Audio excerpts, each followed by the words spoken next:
자, 8월 23일 우리 8월의 네 번째 주일입니다. 오늘 참 감격스러운 주일입니다.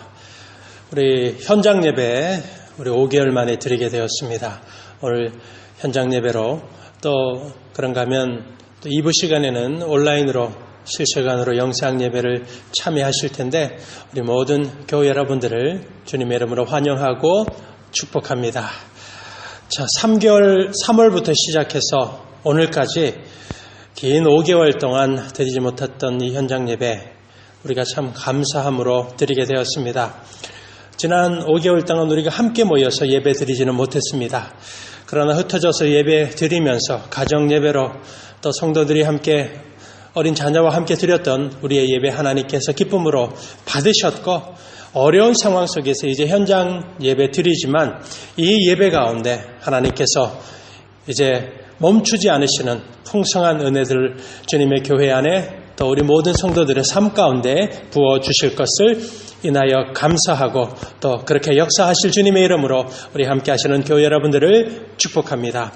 자, 여전히 코로나19 바이러스 앞으로 어떻게 진행될지 예측하기가 참 어려운 상황 속에 우리가 예배드리고 있습니다. 하지만 우리가 어떤 상황 속에서도 예배드리고 또 믿음의 성도로서 어떤 형편 속에서 우리가 빛과 소금의 삶을 온전히 이루어가는 우리 모두 되실 줄 믿습니다.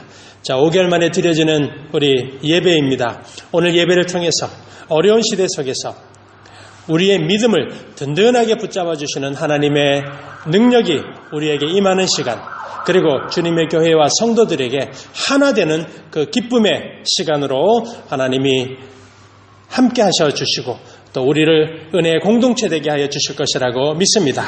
자, 그 믿음으로 오늘 이 시간 주님 앞에 예배로 나아가겠습니다. 자, 이제 하나님의 말씀입니다.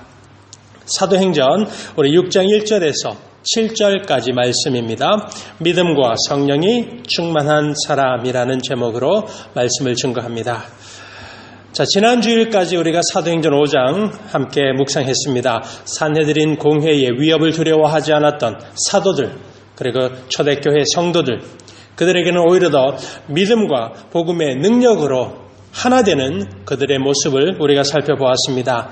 바리새인이었고 존경받는 율법학자 가말리엘의 중재가 있었습니다. 그러나 그 모든 상황 속에서 하나님이 다스리시고 하나님의 섭리하심이 있었습니다. 그래서 사도들은 오히려 더 그 이름을 위하여, 예수의 이름을 위하여서 고난받고 능욕받는 것을 합당하게 여기면서 더욱더 복음의 그 길을 걸어갔습니다.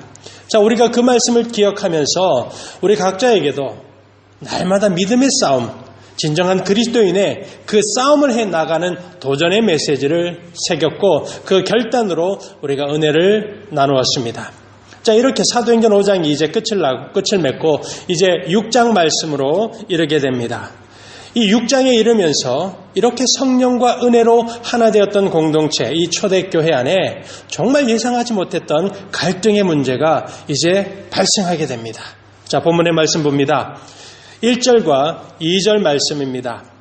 그때에 제자가 더 많아졌는데 헬라파 유대인들이 자기의 과부들이 매일의 구제에 빠짐으로 히브리파 사람을 원망하니 12사도가 모든 제자를 불러 이르되 우리가 하나님의 말씀을 제쳐 놓고 접대를 일삼는 것이 마땅하지 아니하니. 자, 어떤 문제가 발생했습니까? 헬라파 유대인들 그 과부들과 히브리파 과부들 사이에 이 날마다 이 가난하고 연약한 사람들에게 주님의 교회가 돕는 그 구제 사역, 그 음식을 나누는 문제가 공평하지 못했고 그것 때문에 헬라파 과부들이 교회를 향하여서 원망하고 불평을 쏟아내기 시작한 겁니다. 자, 우리 예루살렘 교회 상황을 우리가 잠시 한 번 더 이해할 필요가 있습니다. 자, 이 여기에 나오는 헬라파 유대인 과부, 그들이 이방인이었다가 유대인으로 개종한 사람이다라고 생각하시면 안 되고 그들은 원래부터 유대인이었던 겁니다. 그런데 헬라파 과부, 즉 그들이 예루살렘과 유대를 떠나서 헬라 문화권 아래 이방 나라에서 태어나고 자란 사람들입니다. 그래서 이 히브리 사람들이 말하는 히브리어 혹은 히브리인들의 그 생활 용어였던 아람어를 자유롭게 사용하지 못하고 헬라 말이 오히려 편안했던 유대인 사람들을 가리킵니다. 이방 땅에서 디아스포라라고 하죠. 그렇게 살다가 남편 잃고 삶이 어려워지자 그래도 자기의 민족이 있는 이스라엘 예루살렘으로 돌아온 과부들을 말하는 겁니다. 그러니 얼마나 가난한 사람들이겠습니까? 자, 반면에 히브리파 과부는 어떤 사람들이겠습니까? 당연히 헬라 말이 아니라 히브리어, 아람어를 능숙하게 말하는 사람이죠. 원래 유대 땅, 예루살렘에서 태어나고 그곳에서 자란 사람들, 그곳에서 남편을 잃고 살아가는 가난한 과부들을 가리키고 있습니다. 자, 우리가 이미 사도행전 2장이나 4장에서 이 초대교회 성도들의 삶이 어땠습니까? 자기의 것을 다 주님의 것이라고 고백하면서 함께 나누었습니다. 그리고 가난한 사람이 없었다라고 말할 만큼 사랑으로 정말 기쁨으로 하나님께 드렸고 그것을 모든 사람에게 구제하고 나누는 공동체였습니다. 그런데 그렇게 음식을 나누어주는 구제 사역을 하다가 문제가 생긴 겁니다. 예루살렘 이 땅에 유대 땅에 처음부터 살았던 그야말로 터줏대감이죠. 길게 살았던 그 유대인들이 당연히 자기들과 더 가깝고 친분이 있는 히브리파 과부들에게 조금 더 많은 음식을 준 겁니다. 그러니 외국 땅에서 살다가 이제 돌아와서 예루살렘에서 좀 정착하고 살려고 하는 사람들, 그들에게는 연고도 없습니다. 아는 친척도 없었을 겁니다. 그러니 교회가 베풀어주는 그 음식을 먹으면서 살아가니 정말 이 공평하지 못하게 나눠주는 문제는 이거는 단순하게 조금 더 먹고 덜 먹고의 문제가 아니라 하루하루 생존의 문제가 달려있는 심각한 사건들이었습니다. 그러니 원망이 나온 거죠. 그런데 문제는 그 원망의 그 말들이 주님의 교회를 반으로 갈라놓는 갈등이 일어나게 하는 문제였다라는 겁니다. 자, 우리가 오늘 본문의 말씀을 보시면 1절에서 아주 짧게 지금 이 상황을 설명하고 끝이 납니다. 그렇게 본다라면 크게 심각한 문제가 아니었다라고 생각을 할 수도 있죠.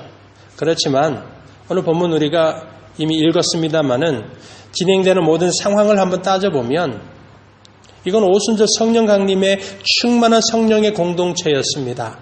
정말 하나님의 은혜와 능력으로 산헤드린 공회, 박해 앞에서도 흔들리지 않았던 그 주님의 교회가 외부로부터 오는 고난과 박해보다 오히려 더 내부로부터 일어나는 교회를 흔드는 아주 심각한 문제였다라는 것을 우리가 반드시 기억해야 합니다.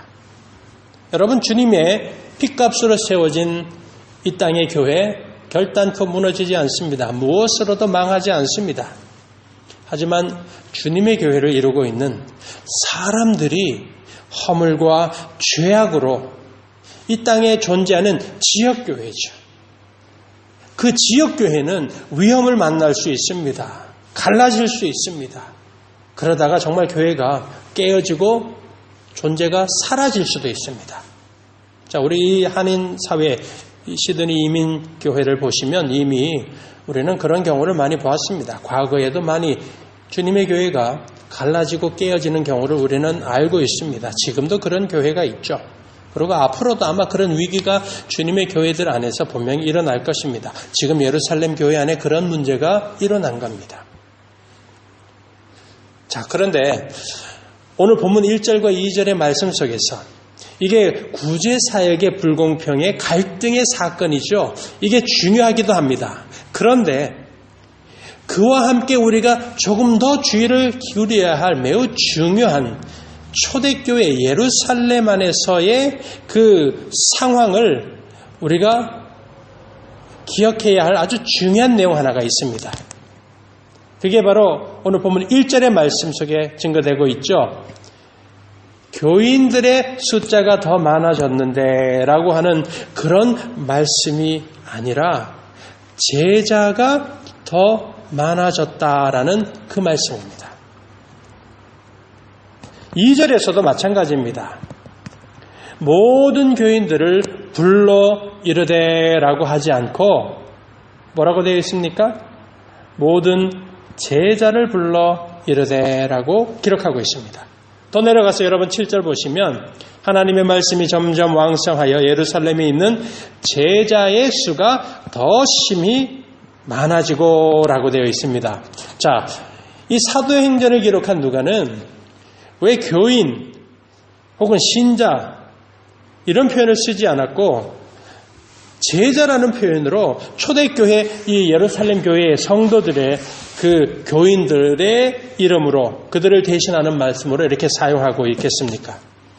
여러분 여기에는 이 초대교회의 상황이 어땠는지 우리에게 아주 중요한 단서를 제공하고 있는 것입니다. 교인과 제자의 차이가 무엇인지 한번 생각해 보면 우리가 그 의미를 금세 알 수가 있습니다. 예루살렘 교회는 교회의 이름을 등록했고 그야말로 교적부에 이름이 올라가는 것, 이게 중요한 교회가 아니었습니다. 제자로 예수를 믿고 주님의 말씀 따라서 순종으로 살아가는 참된 제자의 삶을 사는 사람이 바로 주님의 교회의 지체였고 멤버로 인정을 받았다라는 것입니다.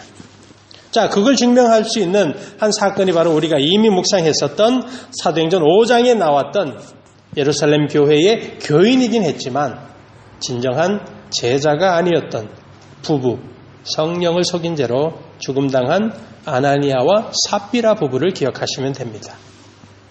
자, 이렇게 교회를 이루는 지체들이 단순히 등록교인이 아니라 주님의 제자라고 불렸다.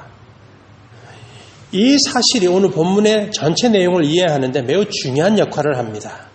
그 이유는 지금 이 교회 안에 갈라진 헬라파, 히브리파 과부들의 그 원망의 문제, 교회가 분열될 수가 있지 않겠습니까? 그런데 이렇게 심각한 문제 때문에 초대교회 예루살렘의 성도들의 교회가 미움으로 가득했고 그래서 완전히 혼란에 빠지고 교회가 깨졌습니까? 아닙니다. 우리가 이제 곧 살펴보겠지만 교회는 오히려 더 그 위기를 극복할 수가 있었습니다. 더 큰 부흥이 임했던 겁니다.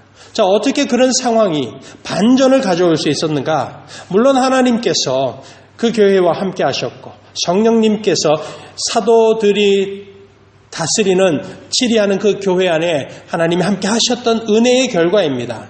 하나님의 역사죠. 그런가 하면 지금 이 교회를 이루는 사람들을 주님의 제자라고 하는, 즉 그들의 믿음과 신앙의 진정성이 있었기 때문에 그 믿음 때문에 갈등은 일어날 수 있지만, 분열의 문제는 발생할 수 있지만 믿음으로 그 갈등을 해결할 수 있었고 주님이 주신 은혜 때문에 그 갈라지는 문제를 해석함으로 반전을 이루어서 위기가 아니라 교회가 더 큰 부흥을 경험하게 된 겁니다. 여러분, 이 사실을 우리가 기억해야 합니다. 여러분, 한 사람의 그리스도인이 평소에 주님을 가까이 하고 말씀과 성령의 충만함을 받아 누리면 그 사람이 하나님의 은혜 안에 있습니다. 자, 한 사람에게 은혜 충만한 삶을 사는 것이 어떻게 증명되고 나타납니까? 죄악이 몰려오고 유혹이 찾아왔을 때 은혜가 있는 사람은 거뜬히 물리칠 수가 있습니다. 누군가와 갈등의 문제도 마찬가지입니다. 용서하는 마음 혹은 용서를 구하는 자세죠. 비난하고 정죄하기 전에 은혜가 있으면 먼저 자신이 하나님 앞에서 자신의 죄인됨, 허물 많은 사람이라는 것을 분명하게 깨닫게 됩니다. 그래서 누군가를 용서하기 전에 먼저 주님 앞에 자기 자신이 용서받아야 될 죄인이라는 사실을 깨닫는 은혜가 있고 겸손의 반응이 나타나죠. 그리고 은혜가 있으면 어떻습니까? 어떤 문제 앞에서도 정말 넉넉함으로 이해할 수 있고 또 믿음으로 받아줄 수 있는, 포용해 줄 수 있는 그런 반응들이 나타납니다. 그러나 은혜가 없으면 여러분, 어떤 일들이 일어나겠습니까? 주님과 관계가 멀어진 영적인 교제가 없는 사람, 그 은혜 없는 상태는 어떻게 나타나는가? 누군가가 하는 작은 말 한마디 혹은 어떤 상황 속에서 죄악에 사로잡혀 있는 그런 아주 강한 분노함이 나타나죠. 그리고 그 입술에 근거 없는 비난들을 합니다. 정말 들을 수 없는 저주의 말을 하고 욕설을 그 마음속에서 입술로 뿜어내는 그런 반응들이 나타납니다.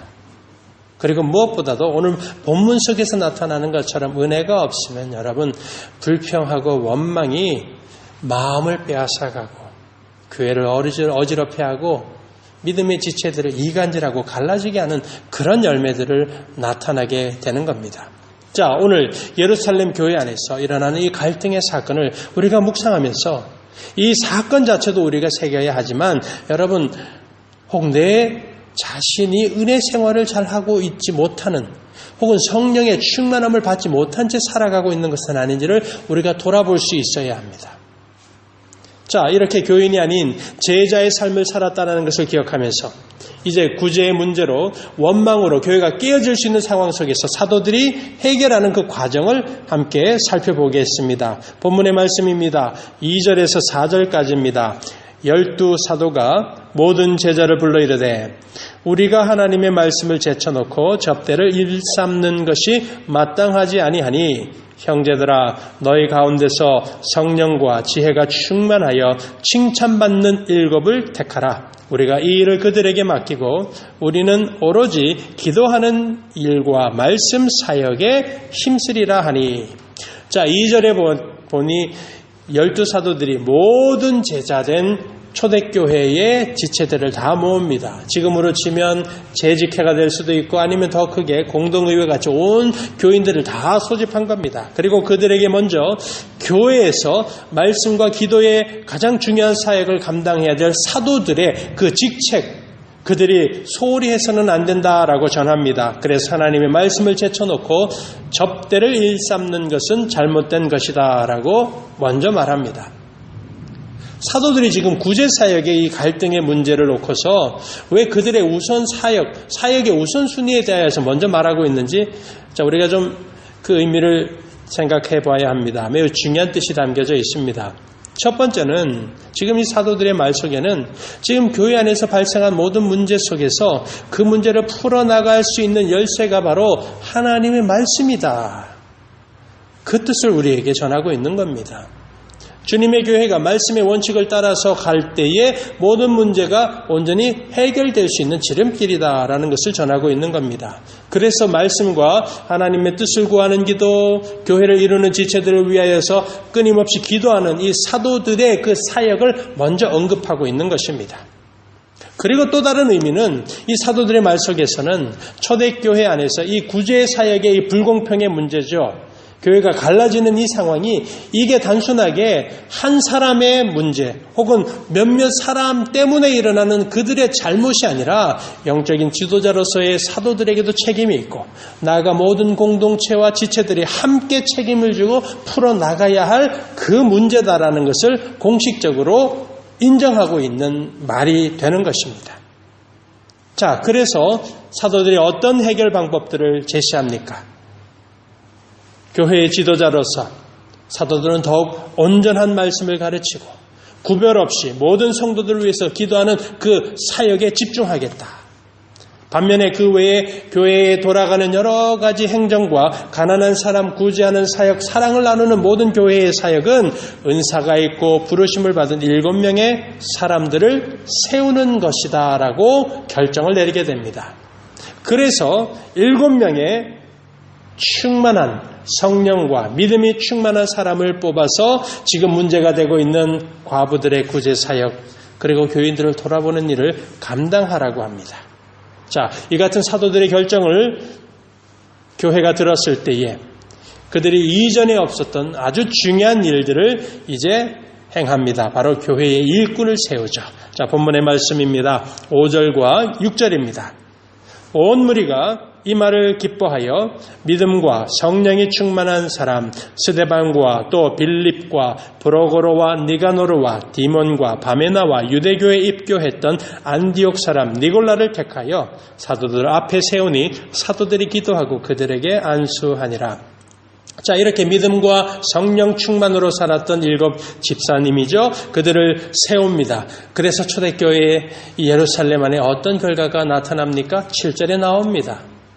하나님의 말씀이 점점 왕성하여 예루살렘에 있는 제자의 수가 더 심히 많아지고 허다한 제사장의 무리도 이도에 복종하니라. 자, 말씀이 점점 왕성했다라고 합니다. 제자 수가 더 심히 많아졌습니다. 즉 안 믿는 자들이 주님의 교회 안에 회심하고 돌아왔다라는 겁니다. 그리고 특별히 그 중에는 허다한 제사장의 무리, 예수 그리스도의 십자가의 복음을 믿고 순종하는 더 큰 은혜가 임했습니다.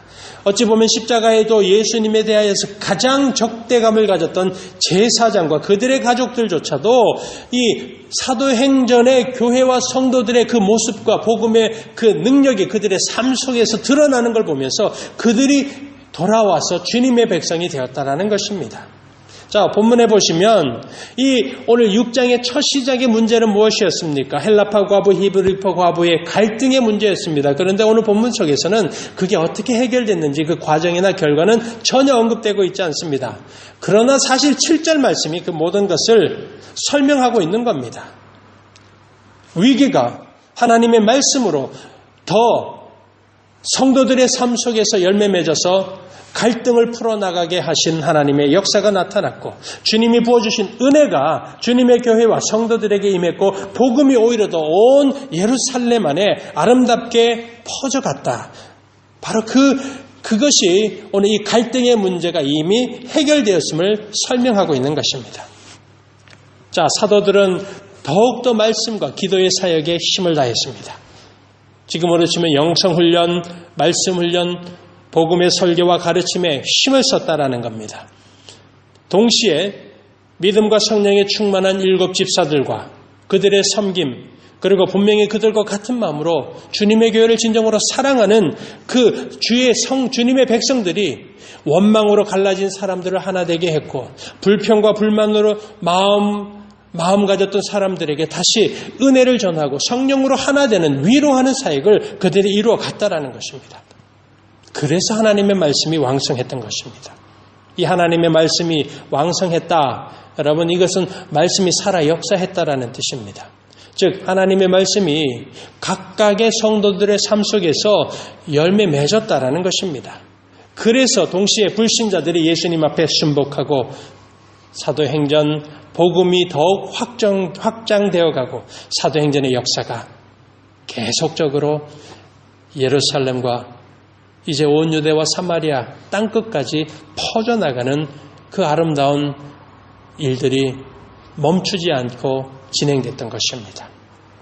자, 여기서 오늘 5절에 나오는 말씀을 우리가 좀 주의를 기울일 필요가 있습니다. 5절의 말씀을 보면 믿음과 성령이 충만한 사람 그 7 집사를 세웠다라고 말합니다. 하나님의 일꾼을 뽑는 그 기준이 바로 믿음과 성령이 충만한 사람입니다. 자, 성령이 충만하다라는 말은 우리가 많이 사용합니다. 그러나 오늘 본문의 말씀처럼 믿음이 충만하다 이런 표현을 잘 쓰지 않습니다. 오늘 본문은 믿음과 성령이 충만하다, 즉 믿음이 충만하다 그리고 성령도 충만하다라는 그 의미를 동시에 담고 있습니다. 도대체 믿음이 충만하다, 성령 충만해 이 뜻이 무슨 뜻이고 또 7명의 사람이 믿음과 성령이 충만한 사람이라는 것이 어떻게 우리가 알 수 있었을까? 그들이 어떻게 알 수 있었을까? 우리가 한번 생각해 볼 필요가 있습니다. 여러분, 나는 믿음이 좋다. 나는 성령 충만을 받았다. 자기 입으로 주장하고 그렇게 외친다고 해서 그 사람이 인정받는 경우는 별로 없습니다. 믿음과 성령이 충만하다라는 이 표현은 예수를 믿는 믿음이 삶 속에서 한 사람에게 증명된다라는 뜻입니다. 성령이 충만하다라는 것도 마찬가지입니다. 성령 하나님이 그 사람에게 진정으로 임재했다라고 하는 것이 함께 하시는 성령님이 계심이 생활 속에서 분명하게 드러났다라는 것입니다. 그리고 그걸 사람들이 눈으로 보았고 삶으로 그것이 입증되었다라는 의미가 믿음 충만, 성령 충만이라는 말의 참된 의미입니다. 여러분, 그래서 믿음이 좋은 사람, 성령 충만을 받은 사람이 결코 입술로만 신앙생활을 하는 사람이 될 수가 없습니다.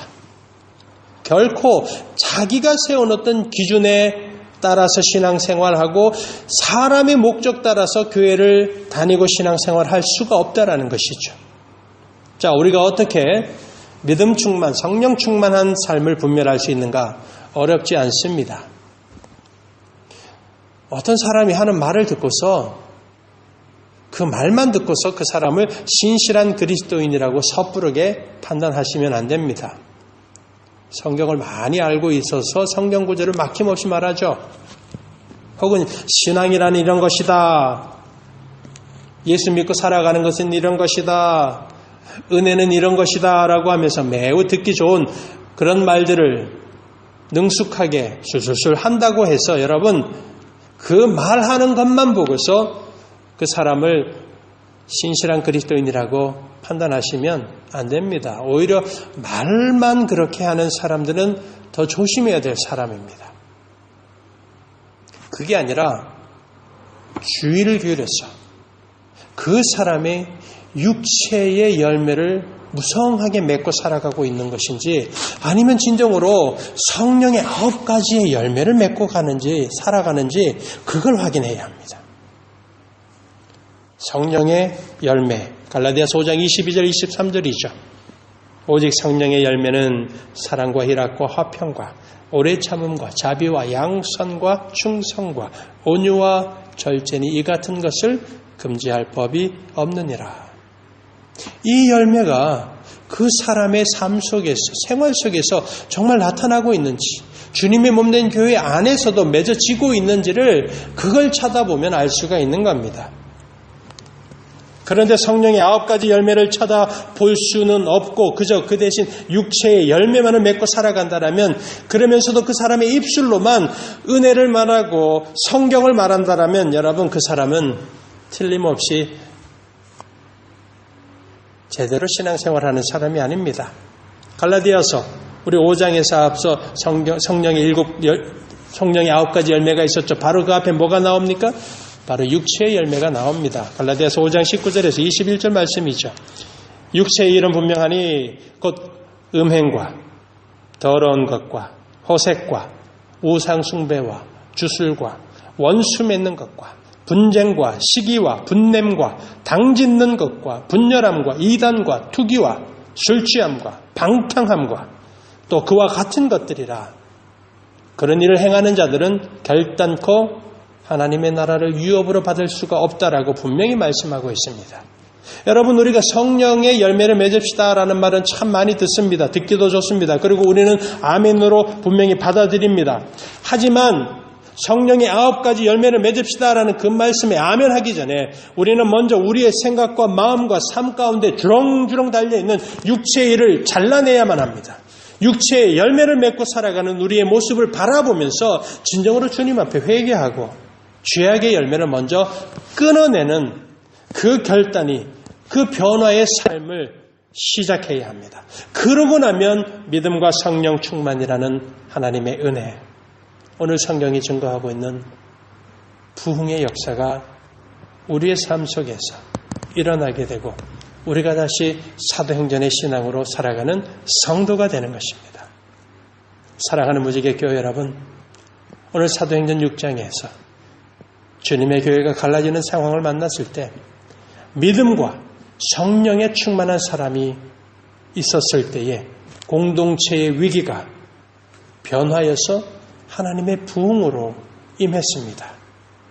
나아가서 한 사람의 영혼과 삶이 하나님으로부터 점점 멀어지고 은혜로부터 갈라지는 위기를 만났을 때, 우리의 삶이 또한 위기를 만났을 때에도 믿음과 성령의 충만함을 구하고 그 삶을 우리가 그 은혜의 길을 나아가기만 한다면 위기의 상황은 오늘 초대교회의 성도들이 경험했던 그들의 영혼의 부흥이요, 가정의 부흥, 공동체의 부흥을 이루게 되는 것입니다.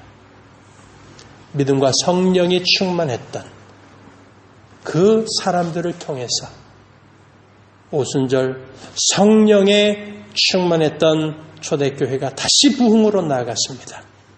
복음이 다시 세상으로 퍼져나가는 사도행전의 역사를 이루었습니다. 오늘 그와 같은 역사가 오늘 주님의 의 몸된 무지개 교회 안에 또 우리 성도된 우리 모두들 안에서 믿음과 성령의 충만한 공동체가 되고 성도가 되시기를 바랍니다. 사도행전의 신앙으로 오늘 우리가 믿음과 성령 충만한 성도의 일생을 살아가고 사도행전의 그 아름다운 역사를 계속적으로 날마다 이루어가는 우리 모두가 되시기를 주님의 이름으로 간절히 축원드립니다. 기도하겠습니다. 말씀으로 역사하시는 살아계신 하나님, 오늘 이 시간 우리에게 주신 귀한 말씀을 통하여서 믿음과 성령이 충만할 때에 주님의 교회가 위기를 만나지만 부흥으로 변화되고 믿음의 사람들이 은혜와 복음의 능력으로 살아가고 그로 말미암아서 복음이 이 땅 가운데 더욱 퍼져나갔던 것과 같이 오늘 우리에게 그 동일한 믿음과 성령을 부어주시고 그 능력으로 살게 하여 주시옵소서. 육체의 열매는 끊어내게 하시고 성령의 열매 아름답게 맺으면서 오늘도 우리의 공동체가 제2의 사도행전의 역사를 이루는 공동체, 우리 모두가 사도행전의 신앙으로 살아가는 주님의 백성 되게 하여 주시옵소서. 감사드리며 우리의 주님 예수 그리스도 좋으신 주님의 이름으로 예수의 이름으로 감사하며 기도드리옵나이다. 아멘.